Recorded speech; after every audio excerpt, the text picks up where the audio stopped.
has got Be Here Now or You Don't Get Paid. It's a story about the big Oasis tour coming up next year. Noel and Liam Gallagher will not get a penny until their Oasis tour starts, in case they fall out, which I suppose is pretty sensible, it has to be said. And we'll tell you in a minute about it in a minute. But there's an actress called Anya who's had masked robbers robbing her house. Violent robbers raided her London mansion, apparently. We'll be talking about that as well. Let's get a voice note from James on the US election. Morning, Mike. James from Bury St Edmunds. Brilliant show. I hope the Don wins today, just to see Starmer's mug. Anyway, great show. Keep it up. Absolutely right. We certainly will. Anya Taylor-Joy, Peter, is the woman in question. She's married to a bloke called Malcolm McRae. I can't say I know who they are, but she apparently was in The Only Way is Essex. Is that right? Well, in 2015, apparently, she made her breakthrough in a low-budget horror movie called The Witch. Then she starred with James McAvoy in a thriller called Split. OK. She's been in Dune now. I think that was quite popular, wasn't it? Yes.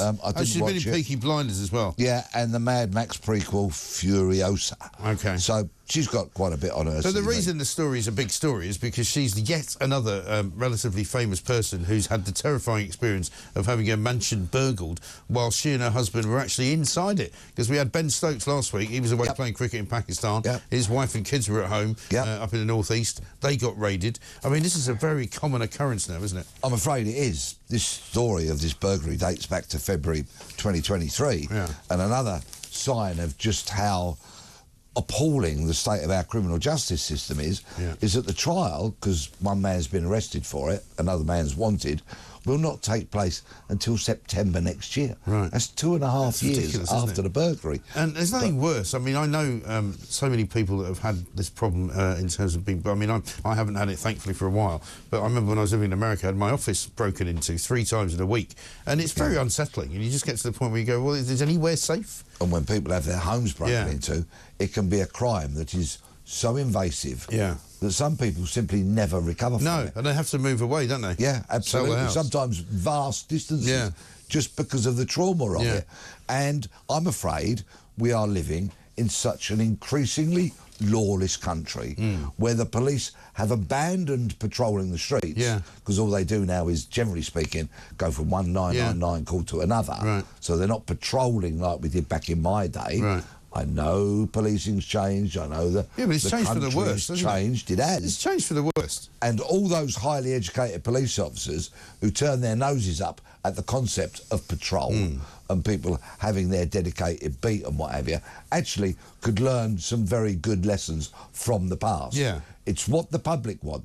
The public want to see the police, know the police, know where they can contact them, have their name, have their number, and see them. Exactly. That's what they want. Although there's something else weird going on. I mean, I was in London Bridge Station yesterday and I saw 2 police officers who were genuine police officers, not from Britain. I can't remember if they were British Transport Police, but they were proper officers anyway, talking to a guy who was clearly either homeless or slightly doolally or something, you know, but he didn't appear to be terribly dangerous. But there were about 8 other PCSOs, you know, community police officers, walking sort of behind them.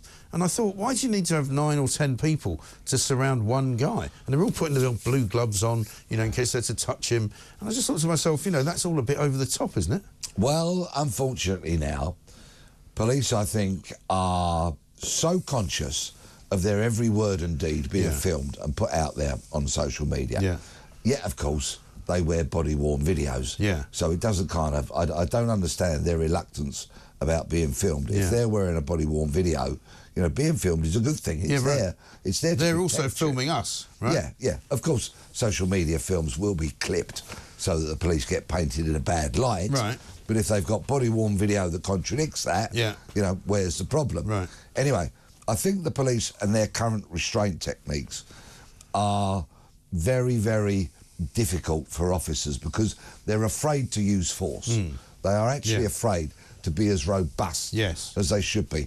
I remember making you chuckle one morning about when I used to tell you about how we introduced people to the pavement. Exactly. And because the last time you were here, actually, I was telling you another incident at London Bridge. They seemed to be restraining a guy, but they were sort of wrapping his arms around their arms, and instead of just chucking him on the floor and putting his hands behind his back and handcuffing him, which is what I would have done, you know, they seemed to be sort of trying to make him be still.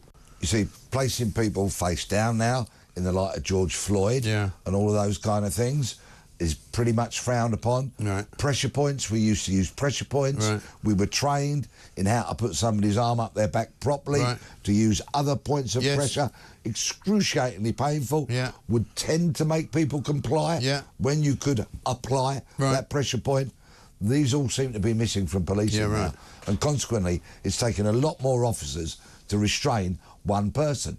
And that's not a good look either. No, because it just looks like they don't know how to do it. I mean, that was my sense. As I walked past, and I wasn't going to stop and stare, there were some people watching, but it just looked as if they didn't know how to restrain the guy. And he was sort of flapping around, and he was not allowing them to restrain him. And it looked as though they, you know, 5 guys couldn't handle one. It just didn't look good.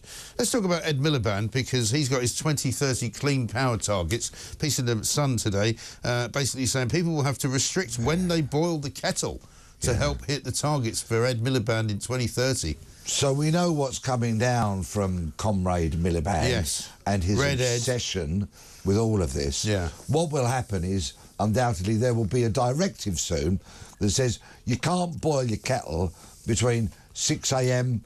and 8:30 a.m, for example, because that's when there's most demand for it, and the system won't be able to cope. So when you get up in the morning, and the first thing you want is a nice cup of rosé. Nice cup of tea, you won't be able to have it. I mean, it's nonsense. How soon before we've got the kettle police wandering around, you know, in a sort of kettle detector van?